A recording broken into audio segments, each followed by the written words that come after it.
네, 오늘 우리 같이 보실 말씀은 민수기 20장 1절부터 13절까지 말씀입니다.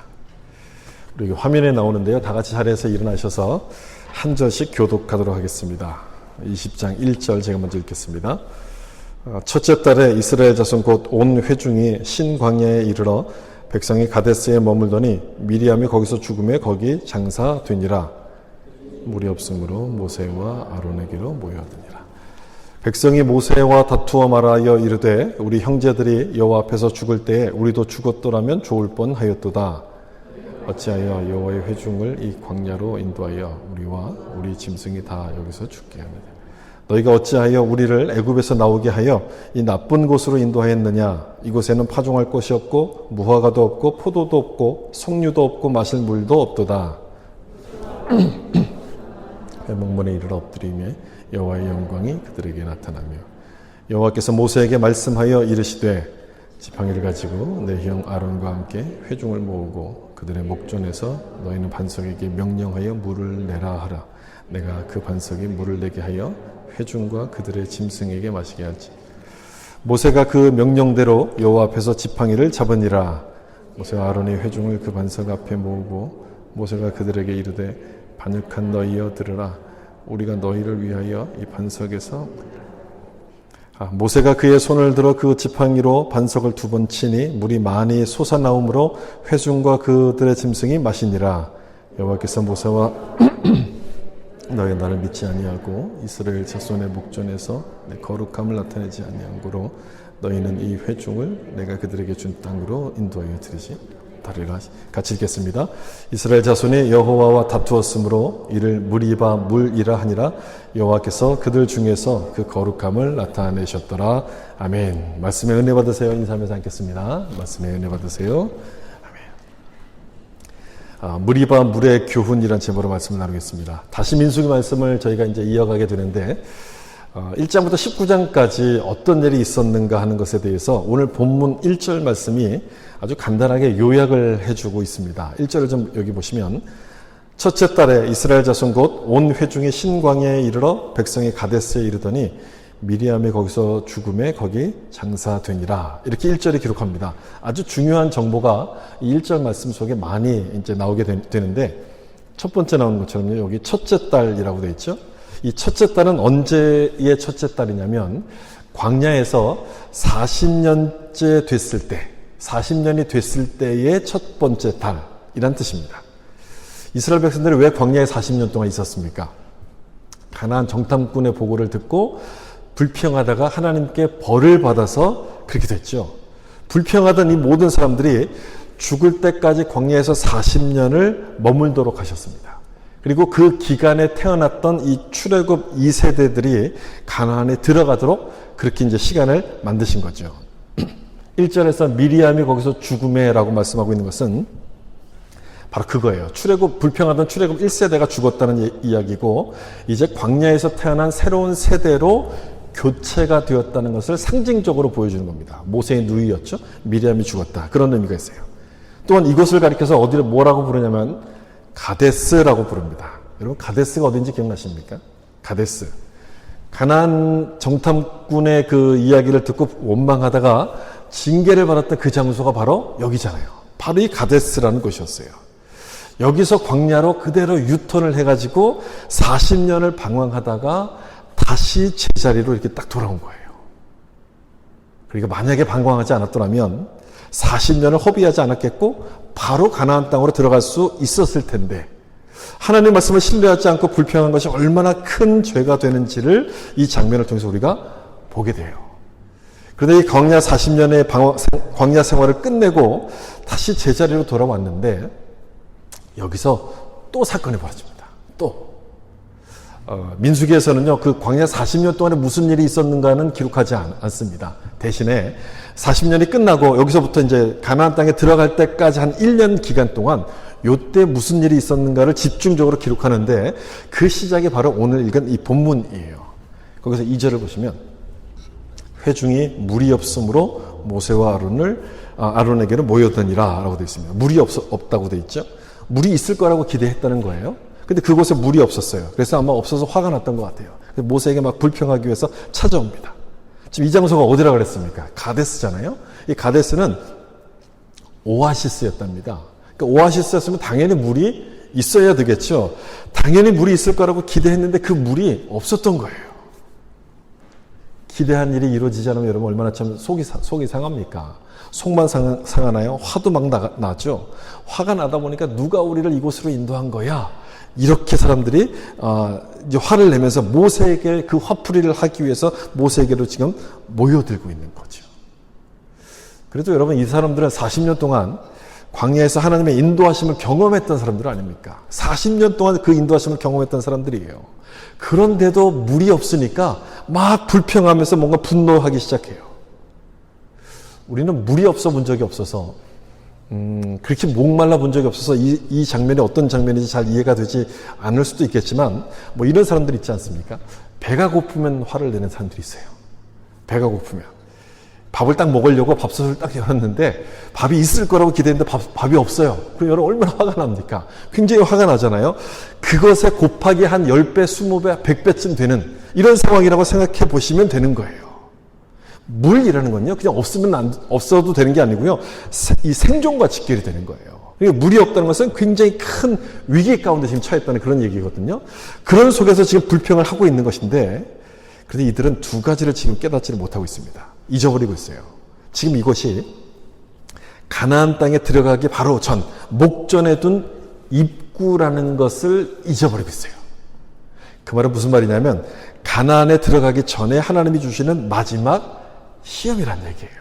이게 마지막 시험인데 이걸 잊어버리고 있는 거예요. 또 하나, 그동안 광야에서 40년 동안 살면서 그때 마셨던 모든 물이 하나님이 주신 은혜라는 사실을 이들은 깨닫지 못해요. 가데스가 오아시스니까 당연히 물이 있을 거라고 생각했는데 그 당연한 것이 하나님이 주셔야지만 가능하다는 것을 이 사람들은 깨닫지 못했다는 거예요.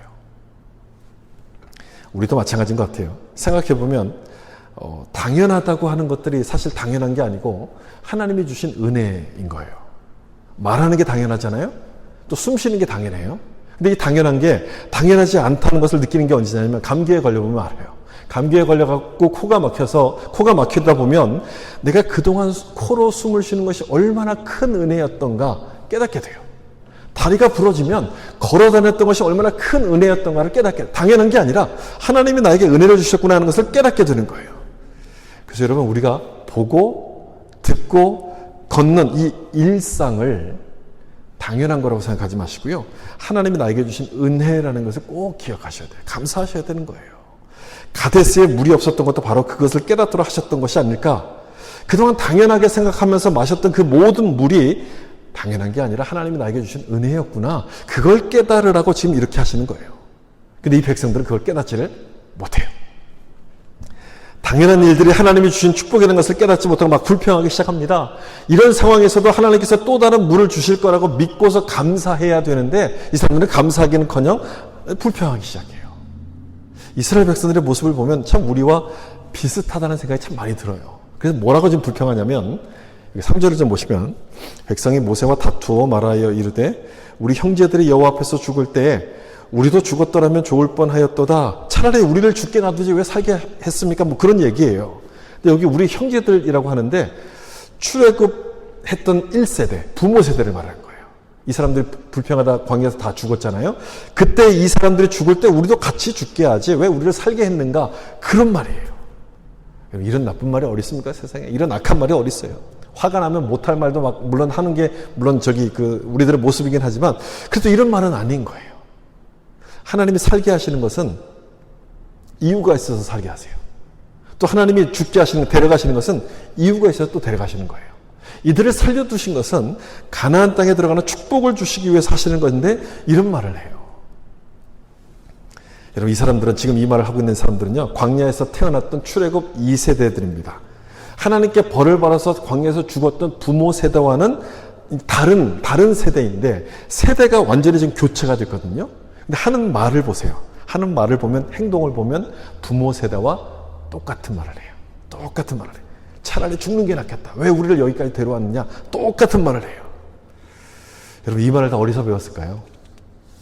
뭐 어디서 배웠겠어요? 부모가 하는 말을 듣고서 거기서 배웠겠지요. 그래서 여러분 우리는 감사하는 말, 축복의 말을 많이 하셔야 돼요. 나는 옆으로 막 걸어가면서 아이들 보러 너 똑바로 걸어가 이러면 얘네들 똑바로 걸어갑니까? 안 되는 거죠. 5절에 보면 이 백성들이 불평할 때 모든 게 다 모세의 잘못이라고 얘기하는데 너희가 어찌하여 우리를 애굽에서 나오게 하여 이 나쁜 곳으로 인도하였느냐? 이곳에는 파종할 곳이 없고 무화과도 없고 포도도 없고 석류도 없고 마실 물도 없도다. 이렇게 지금 막 불평해요. 이 나쁜 곳으로 인도하여, 이 나쁜 곳으로 인도하여. 이 똑같은 밥도 기분이 좋을 때 보면 이게 굉장히 막 윤기가 흐르고 굉장히 맛있어 보여요. 근데 뭔가 기분이 나쁜 상태에서 이 밥을 보면 맛이 없어 보여요. 밥맛이 막 없어 보이죠. 막 이렇게 안 좋아 보이잖아요. 부정적인 시각을 가진 사람에게는 아무리 좋은 걸 줘도 다 나쁘게 보여요. 여기 없고 몇 개가 나옵니까? 파종할 땅도 없고요. 무화과도 없고 포도도 없고 석류도 없고 마실 물도 없어요. 5가지가 없대요. 그래서 이 가데스는 나쁜 곳이라고 지금 이야기하는 거예요. 없는 것만 보니까 그렇게 보이는 것인데 그렇지만 이곳이 아까 제가 조금 전에 말씀드린 것처럼 약속의 땅인 가나안으로 들어가는 길목이에요. 길목. 여기를 거치지 않으면 가나안으로 갈 수가 없어요. 그래서 이곳은 나쁜 곳이 아니라 축복이 시작되는 출발점과 같은 거예요. 여러분 우리가 성지순례, 지금 성지순례 하는 곳, 성지순례라고 가는 곳을 잘 생각해 보시면 지금 이 사람들이 나쁘다고 불평했던 그 모든 장소들이에요. 그곳을 지금 우리는 성지순례라고 다녀요. 저 사람들은 힘들다고 막 이야기하는데 광야가 막 어렵다고 이야기하는데 지금은 그 장소가 무엇이 됐냐면 성지가 됐어요. 하나님의 은혜를 경험하고 역사를 보여주는 그 성지가 됐어요. 여러분 이 내용을 잘 생각해 보시면 내 인생을 바라보는 통찰력이 생길 거예요. 우리가 지금 고생하고 있는 모든 고생 같은 시간들도 하나님의 약속을 받기 위한 과정이라는 것을 깨닫게 되면 그건 고통이 아니에요. 고난이 아니에요. 하나님께서 주실 축복의 길들이 된다는 거예요. 그래서 우리 삶을 그렇게 볼 수 있다면 지난주에 나눈 것처럼 선불감사, 그러니까 미리 감사하는 거예요. 결과를 주시기 전에 지금은 아무것도 보이지 않는다 할지라도 하나님께서 주실 것이라고 믿고서 하나님 앞에 감사하게 돼요. 이런 믿음을 가진 사람은 기분에 좌우되지 않죠. 감정에 좌우되지 않아요. 감정을 절제합니다. 여러분 믿는다고 하면서도 보이는 대로 행동하고 감정대로 행동한다면 그 사람이 믿는다고 할 수 있겠습니까? 믿음이 있다고 할 수 있겠습니까? 이스라엘 백성들은 이곳에 파종할 것도 없고 열매도 없다, 과일도 없다라고 이렇게 불평하고 있는데 없는 게 당연하죠. 여기는 지금 광야거든요. 광야에 농사 지을 땅이 어디 있겠어요. 뭐 제대로 먹을 만한 열매들이 어디 있겠습니까? 없는 게 당연한데 그래도 불평하는 것은 애굽에서의 삶과 지금의 모습을 비교하기 때문에 그래요. 비교하니까 불평이 나오는 거거든요. 그런데 이 사람들은요, 광야에서 태어났어요. 애굽을 본 적이 있습니까? 없습니까? 없어요. 애굽을 한 번도 가본 적이 없고 본 적이 없어요. 그럼에도 불구하고 지금 이렇게 불평하고 있는 것은 누구에게 들어서 그럴까요? 부모에게 들어서 그래요. 부모 세대에게. 다시 한번 부모인 우리가 정말 한마디 한마디 하는 것도 조심해야 될 것을 다시 한번 생각하게 되는데 아이들에게 부정적인 생각을 심지 않도록 조심하셔야 되고요. 특별히 애굽을 그리워하도록 만드시면 안 돼요. 애굽. 성경에서 나온 애굽은 세상을 상징해요. 그러니까 세상이 좋아서 세상 것이 좋아서 세상 것만 막 쫓아 살면 아이들은 그 모습을 배워요. 그래서 애굽을 그리워하게 돼요. 그러니까 우리가 믿음을 가진 이 부모들이 그런 모습을 보여주지 않도록 노력하는 것이 필요하다는 거예요. 하나님께서 왜 이스라엘 백성을 40년 동안 광야에서 이렇게 지내게 하셨냐면, 물론 그들이 잘못한 것이 있어서도 그렇지만, 이들 마음속에 있었던 애굽을 제거하기 위해서 그렇게 하셨어요. 출애굽을 했을 때 몸은 빠져나왔는데, 마음은 여전히 애굽에 있어요. 늘 애굽을 그리워해요. 그래서 그 마음을 버리게 하시려고 40년 동안 광야에서 훈련하셨는데, 이들 보세요. 이들의 모습을 보면 여전히 이들은 깨닫지를 못해요. 여전히 그 마음을 갖고 있어요. 그 마음을 버리지 못하고 있어요.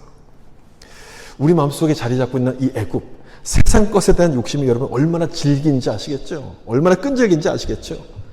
때가 되면 알아서 가겠지. 내가 얘기 안 해도 다 크면 잘 알아서 믿을 거야. 여러분 절대 그렇지 않아요. 신앙은요 절대 그렇게 되지 않아요. 가만 놔두면 잘 된다? 그렇지 않아요. 절대 그렇지 않아요. 믿음은 가르쳐야만 되는 것이죠. 가르치지 않은 세상을 따라갑니다. 여러분 우리 자녀들이 잘 되기 위해서 이곳에 왔잖아요. 근데 이 아이들 공부 잘하고 좋은 학교 가서 좋은 직장 가졌습니다. 여러분 그런데 하나님을 몰라요. 그럼 어떻게 될까요? 그럼 뭐 하겠습니까?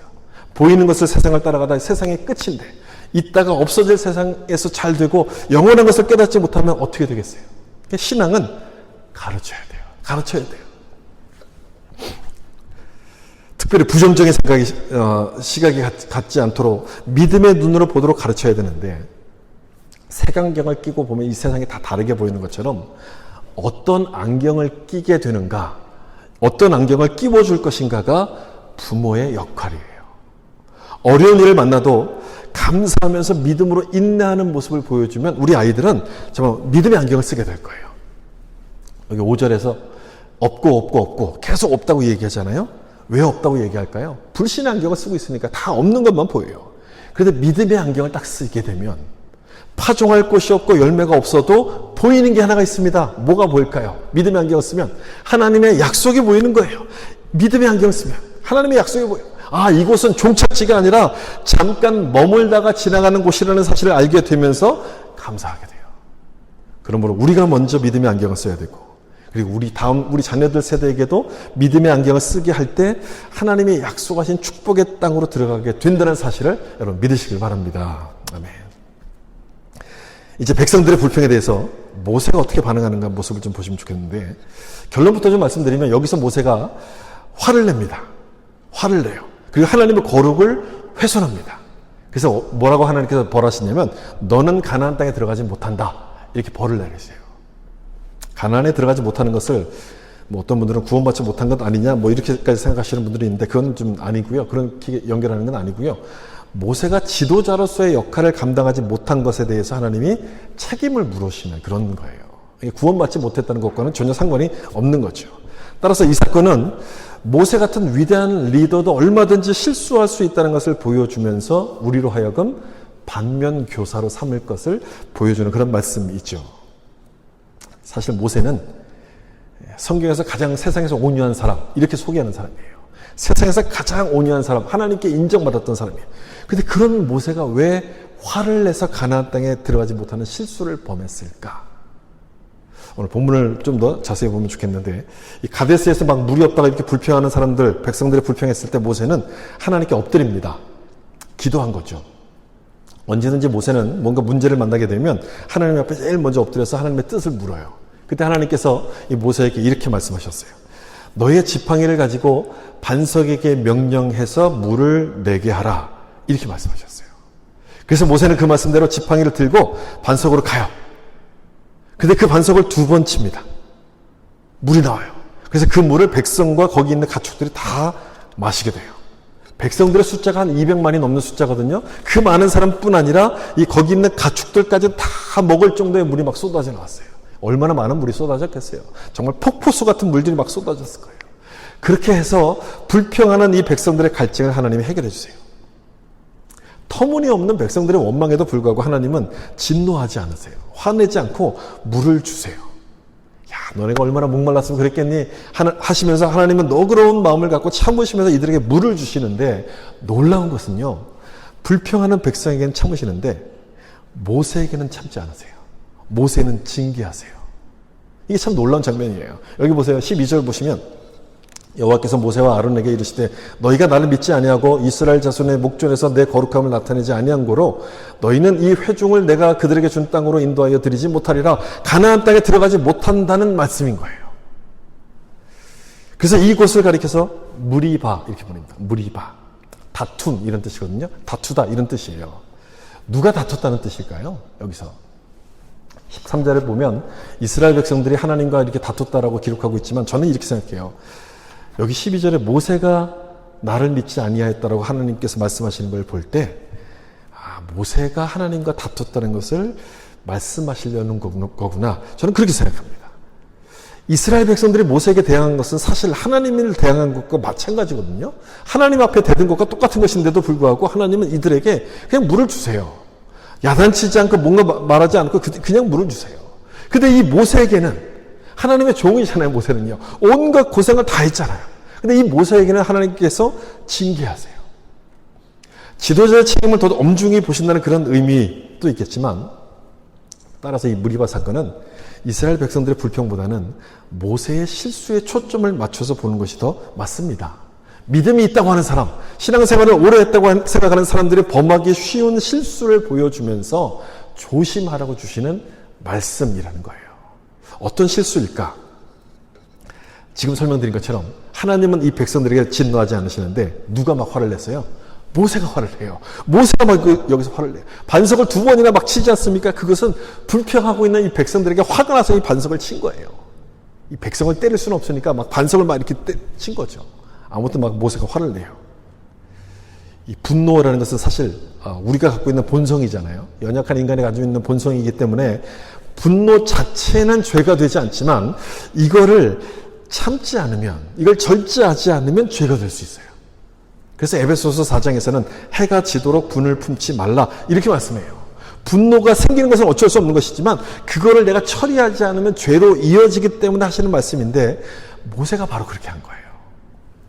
이 12절 말씀은 왜 모세가 분노했고 왜 화를 냈는지 2가지 이유를 말하는데, 첫 번째가 하나님을 믿지 않았다는 거예요.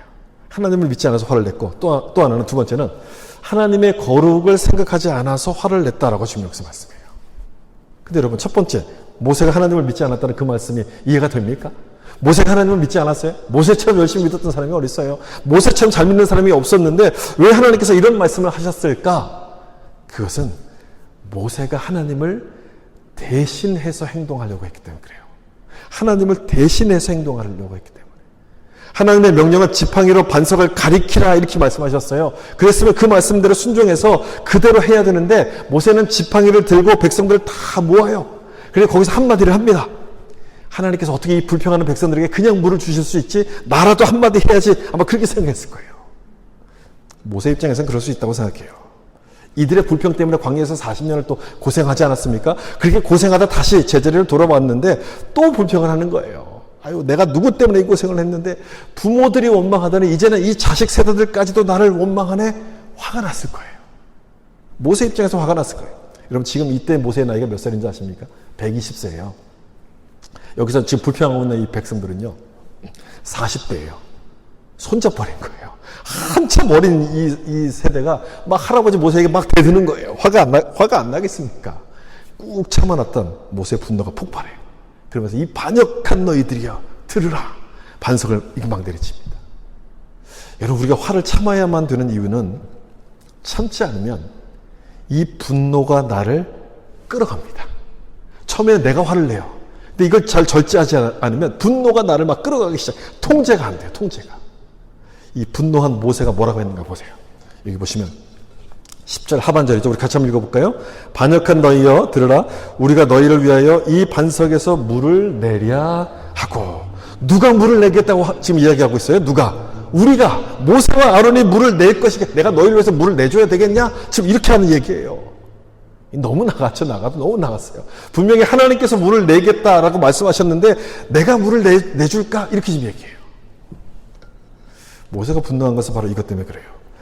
나라도 하나님 역할을 해야지. 나라도 하나님이 안 하신 그 말씀을 해야지라고 생각했기 때문에 지금 이렇게 하는 거예요. 그랬으니까 하나님을 믿지 않았다라고 그렇게 말씀을 하셨던 거예요. 하나님이 하실 것을 믿었더라면 모세가 대신 나서지 않았겠죠. 그런데 그걸 믿지 못했기 때문에 자기가 나서서 하나님 역할을 대신 하려고 합니다. 그리고 모세가 나섰던 것도 아마 이런 이유가 있었을 거예요. 지금 이 사람들은 광야에서 태어났던 2세대들 아닙니까? 그렇기 때문에 모세의 능력을 직접 본 적이 없어요. 직접 본 적이 없어요. 이 출애굽할 때 10가지 재앙이 막 내리는 것 본 적이 없어요. 듣기만 했어요. 홍해가 갈라지는 기적 듣기만 했어요. 만나와 메추라기 그냥 듣기만 한 거예요. 본 적이 없어요. 그래서 모세는 얘네들이 나를 우습게 여기는 것은 내 능력을 본 적이 없어서 그래. 내가 한번 능력을 보여주지. 이렇게 생각했을 거예요. 그래서 지팡이를 들고 막 화가 나니까. 사람은 다 똑같아요. 모세나 화가 나면 백성이나 모세나 믿음 없는 아무 말이나 막 해요. 믿음 없는 말을 막 해요. 기적을 주시는 분은 하나님이라고 분명히 말씀하시는데 자기가 그 기적을 주는 것처럼 하나님 역할을 대신하려고 합니다. 하나님이 가만 계시니 나라도 해야지. 이들의 버릇을 내가 고쳐줘야지 라고 생각하다가 지팡이로 반석을 2번 쳐요. 여러분, 얌전하게 쳤을까요? 지팡이 어떻게 쳤을까요? 막 화가 나니까 막 이렇게 부러져라고 치지 않았겠어요? 막 쳤을 거예요. 하나님은 반석을 가리키라고 말씀하셨는데 모세는 반석을 칩니다. 그것도 온 힘을 내서 2번이나 쳐요. 그게 그거인 것 같지만 여러분, 그게 다른 거죠. 반석을 가리키는 것과 반석을 내리쳤던 것은 완전히 다른 거예요. 화가 나서 하나님 말씀에 거역하는 거예요. 고의적으로 거역하는 거예요. 그냥 불순종, 그냥 순종하지 않았다가 아니라 고의적으로 거역하는 거예요. 아마도 모세가 반석을 쳤던 것은 38년 전에 있었던 르비딤 사건 때문이었을 거예요. 그때도 물이 없다고 막 백성들이 불평하니까 하나님께서 반석을 쳐서 물을 내라 그렇게 말씀하셨어요. 반석을 쳐서 물을 주셨어요. 지금은 뭐라고 말씀하셨어요? 반석을 가리키라 이렇게 말씀하셨어요. 분명히 다르게 말씀하셨는데 화가 나니까 제대로 하나님 말씀이 들리지 않아요. 듣지 못하니까 이해하지 못하죠. 자기 마음대로 하나님 말씀을 해석해서 반석을 칩니다. 거역하게 돼요. 불순종하게 돼요. 그래서 하나님은 뭐라고 말씀하셨냐면 모세 너가 나를 믿지 않았다 라고 말씀해요. 가만히 보면 우리가 후회하는 모든 일들은 화가 났을 때 했던 일들이에요. 그렇지 않습니까? 화가 나니까 하지 말아야 될 말을 막 해요. 하지 말아야 될 행동을 막 해요. 그러다가 후회하게 되는데 모세도 마찬가지였어요. 이 분노를 절제하지 못하다가 결정적인 실수를 해요. 내가 하나님을 대신해서 이 사람들을 가르쳐야지. 그렇게 반석을 2번 내리치게 되는데 거기에 대해서 하나님은 뭐라 말씀하셨냐면 그 행동이 하나님의 거룩을 나타내지 못했다 이렇게 말씀하세요. 하나님의 계획은 뭐였냐면 불평하고 있는 이들에게 물을 주심으로 그냥 그대로 다 불평을 그대로 받아주시고 물을 주심으로 말미암아 하나님의 사랑과 거룩을 나타내시려고 하셨어요.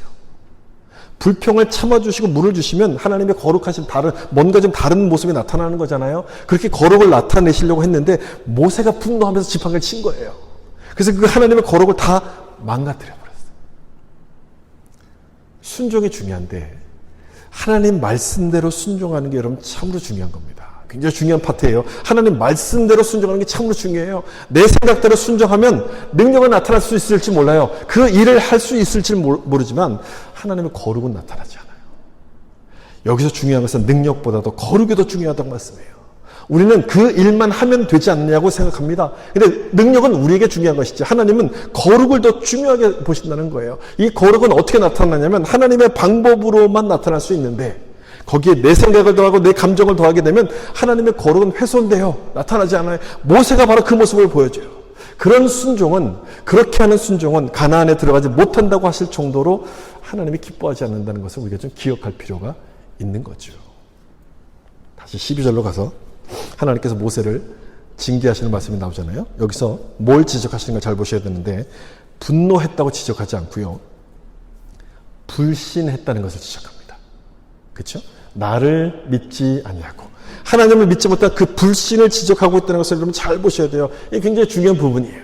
모세의 분노는 그럼 어디서부터 시작됐다는 얘기가 되냐면 하나님에 대한 불신에서부터 시작됐다는 거예요.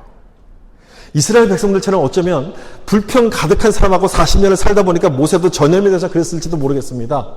그러다 보니까 이 가데스에서 또다시 불평하는 이 백성들을 볼 때 모세의 마음속에도 그런 모습이 나타났을지도 모르겠어요. 그러면서 모세의 마음 한쪽에서는 하나님에 대한 섭섭함이 좀 들었을 거예요. 섭섭함. 40년 전에 그 모습이 데자뷰처럼 막 머리에 떠오르면서 야 이렇게 불평하다 또다시 광야로 들어가는 것 아닌가? 겁이 덜컥 났을 거예요. 겁이. 모세는 그 장면을 알잖아요. 그 상황을 알잖아요. 불평하는 모습을 보면서 또다시 광야로 들어가는 것이 아닐까 겁이 났을 거예요. 지금 모세의 나이가 몇 살이라고 그랬어요? 120이에요. 120에 또다시 들어갔다 나온다면 어찌 이 일을 감당할 수 있겠습니까? 감당할 수가 없죠. 그렇게는 안 되지. 그렇게 하면 안 되지. 그 일을 내가 막아야지. 놔둘 수 없지라고 생각해서 아마 지팡이를 휘둘렀을지 몰라요. 그동안은 잘 참았는데 다시 광야로 돌아가는 것은 아닐까라고 생각하는 순간 그리고 이런 상황이 벌어지도록 그대로 놔두시는 하나님에 대한 섭섭한 마음이 생기면서 하나님에 대한 불신이 시작하게 돼요. 섭섭함에서 불신이 나타나요. 불순종으로 가요. 여러분 이게 사탄이 유혹하는 방법이에요. 사탄이 유혹하는 방법. 처음부터 믿지 말라고 그러지 않아요. 섭섭한 마음을 줘요. 섭섭하게 만들고 그다음 불신하게 해요. 그런데 하나님은 오히려 그게 더 섭섭하셨을 거예요. 이런 모습을 보이는 모세의 모습이 더 하나님께서는 더 섭섭하셨을 거예요. 저는 이 12절에 나오는 내 거룩함을 나타내지 아니한 거로 이렇게 말씀하셨을 때 바로 저 말씀 속에 하나님의 섭섭함이 담겨져 있다고 생각해요. 백성들의 원망 때문에 너가 힘들고 지친 거 내가 다 안다. 다 이해하는데 근데 왜 너는 내 말을 믿지 못하니? 너는 내 말을 끝까지 신뢰하지 못하니? 그런 하나님의 섭섭함이 아마 저 말씀 속에 담겨져 있을 거예요. 하나님께서 뭐라고 말씀하셨어요? 40년 전에 이들의 불평을 통해서 광야에서 40년을 방황할 거라고 말씀하시고 그 다음에는 가나안 땅에 들어갈 거라고 그렇게 말씀하셨거든요. 40년. 그 이상도 그 이하도 아니고 딱 40년. 딱 40년. 근데 모세는 야, 이러다 또 광야로 들어가는 거 아닌가? 이러다 또 하나님이 우리를 광야로 돌려보내시는 거 아닌가라고 하나님을 의심하기 시작합니다. 하나님을 불신하다 보니까 화가 나요. 그래서 반석을 막 내리치기 시작해요. 말씀에 순종하지 못하죠. 결국에는 가나안에 들어가는 축복을 잃어버리게 돼요. 모세의 이런 실수는 하나님을 불신하고 분노했던 그 이 실수는 하나님 말씀 약속보다도 불평하는 사람을 보았기 때문에 그래요. 사람을 보았기 때문에. 여러분 그렇죠. 사람은 나도 그렇지만 믿을 존재가 아니라 사랑할 존재예요. 우리는 저 사람을 너무 믿었기 때문에 이제 마음의 상처를 받는 거거든요. 근데 사람은 믿을 존재가 아니라 사랑을 할 존재예요. 그래서 사람을 보면 마음의 상처를 받을 수밖에 없어요. 실망할 수밖에 없어요. 교회를 다니다 사람들이 많이 실망했다고 얘기했잖아요. 교회에서 실망하는 것이 아니라 사람들에게서 실망하는 거예요. 뭐 목회자나 또는 다른 사람 리더들이나. 그래서 사람을 보면 실망할 수밖에 없어요. 그래서 우리가 믿는 것은 뭐냐면 사람을 믿는 것이 아니라 하나님의 약속을 믿는 거예요. 하나님의 신실하심을 믿는 거예요. 하나님의 계획은 사람이 아무리 악한 생각을 가졌다 할지라도 절대로 변하지 않는 거예요. 사람의 간사함에도 불구하고 하나님의 신실하심은 절대로 변하지 않아요. 우리는 그걸 믿는 거예요. 그거를요. 모세도 그걸 믿어야 되는데 백성을 보지 않고 하나님의 약속을 믿었어야 되는데 여기서 실수를 하게 된 거예요. 그래서 마지막에 이런 말씀이 나와요. 13절 마지막에 보면 이스라엘 자손이 여호와와 다투었으므로 이를 무리바 무리라 하니라. 그 다음에 뭐라고 되어 있습니까? 여호와께서 그들 중에서 그 거룩함을 나타내셨더라. 이렇게 되어 있어요. 모세가 잃어버렸던 나타내지 못했던 그 거룩을 누가 나타내셨다고 여기서 말씀하고 있어요? 하나님이 나타내셨다고. 이런 참 은혜가 되는 말씀 아닙니까? 저는 이 말씀 보면 참 은혜가 됐어요. 우리가 못하면 누가 하신다는 거예요? 하나님이 하신다는 거예요. 하나님이. 저는 바로 이것이 무리바 물의 오늘 본문에 나오는 무리바 물이 교훈이라고 생각해요. 무리바 물이 주는 교훈이라고 생각해요. 우리가 못하면 하나님이 하신다. 모세 같은 위대한 지도자도 실패했다면 우리는 뭐 당연한 거 아니겠어요, 여러분? 우리가 실패하면 당연한 거 아니겠어요? 그래서 우리에게는 소망이 없는데, 나를 보면 소망이 없는데 누가 우리를 인도하십니까? 하나님께서 인도하세요. 하나님께서 인도하세요. 우리가 못하는 것을 하나님께서 하시기 때문에 우리를 인도하신다는 것은 너무너무 충분한 거예요. 내가 부족함에도 불구하고 하나님은 포기하지 않으시고 약속을 이루시기 때문에, 그래서 우리를 인도하시기 때문에 그 하나님을 믿을 때 불평과 분노가 사라지고 하나님 앞에 감사하며 순종하기 시작하는 거예요. 여러분 마음을 한번 다시 한번 생각해 보세요. 내가 하나님에 대해서 불평이 많은가 감사가 많은가? 하나님에 대해서 불평이 많다면 난 아직 하나님을 온전히 신뢰하지 못하는 거예요. 하나님을 온전히 신뢰하면 하나님께 감사하게 돼 있어요. 그러므로 여러분 이 말씀을 다시 한번 기억하시면서 불평하며 하나님과 다투려고 했던 이 사람들에게 그럼에도 사랑하셔서 필요한 물을 주셨고 채워주셨고 인도해 가신 것처럼 우리도 그렇게 하실 것을 믿고 어떤 상황에서도 불평하나 원망하지 않고 순종하는 자들이 될 수 있기를 예수님의 이름으로 축원합니다. 기도하겠습니다.